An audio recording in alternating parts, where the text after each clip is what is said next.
right, forget the keepsakes. The real souvenir you can give your kids is a bigger worldview. Experiencing new places, cultures, foods, and traditions can open little minds in some pretty big ways, and you don't necessarily need a passport to make it happen.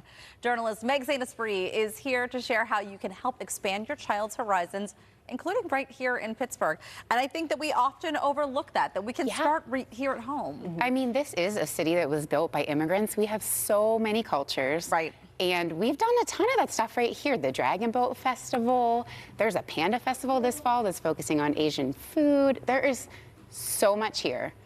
Yeah. And it kind of like builds those steps for moving beyond here. Right. Yeah, when I saw that Panda Festival, I was like, what in the world? But it looked really cool. And that's a great way to expand your kids' horizon. Try some new food, stop at a couple booths, you know. Now, why do you think this type of thing is really important to explore the world, like outside of your comfort zone for kids? Right, so I wrote this essay for Scary Mommy about taking our kids to Panama this spring, which was a big step for us. It took a long time to get passports and save up.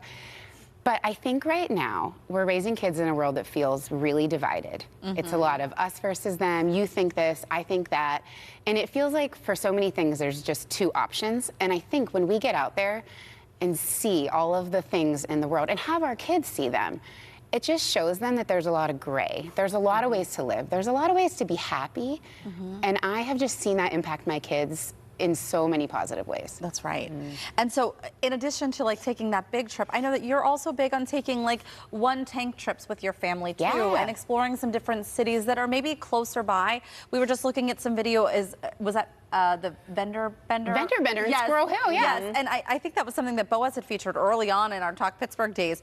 So even something like that where you're here in Pittsburgh and you can explore all these different food options. Yeah, Vendor Bender is in Squirrel Hill. I think it's on Murray Avenue, don't quote me, but it's somewhere around there. You can Google it, and it's just vending machines from around the road. You can get a pop from Germany and candy from Belize, and it's not even manned, it's just tap to pay. Yeah. Yeah. And now you're not just talking about like taking a vacation. I'm sure that's great and all, but this is more so about new experiences. For sure. And I will say, I'm not an all-inclusive resort girly. I get antsy. Those are great for some families. Take your kids to the beach, relax, check out. That's great. But I'm really talking about like when we go a place, we want to learn about it. We drove to Ontario this summer. We went to Ottawa, which is the capital of Canada, and we learned about, you know, Parliament versus we have a Congress. We learned about the reason they print everything in French and English in Canada. Wow. Same thing in Panama. Like we went to the canal and we watched the ships come through. It's so funny because my husband talks about this. His mom, those are the vacations that they took. Yeah. They did not go to the beach. They went to Gettysburg.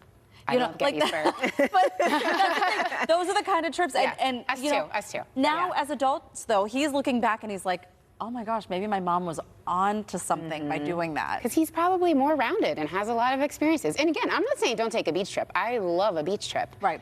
But you can build in cultural things anywhere. You can build them in Pittsburgh. You can build them in at the beach. You can drive to Canada. You can drive. I mean, there's so many things you can do from here. Yeah, I have two questions. So how early do you start this with your kids? And second of all, what has been your experience with your own kids and what they've got from all of this? Yeah, I mean, we started right away. I really think take your babies to travel because then they learn to sleep anywhere. Yeah. Not perfectly. Like, you can't expect a cakewalk. You just can't. I mean, I went to a Panamanian McDonald's twice when my kid needed something familiar. But start early because then they know how to move through an airport. They know what a road trip is like. They get those skills. And for my kids, I hear them all the time in conversation be like, well, when we were this place, we saw someone does it that way.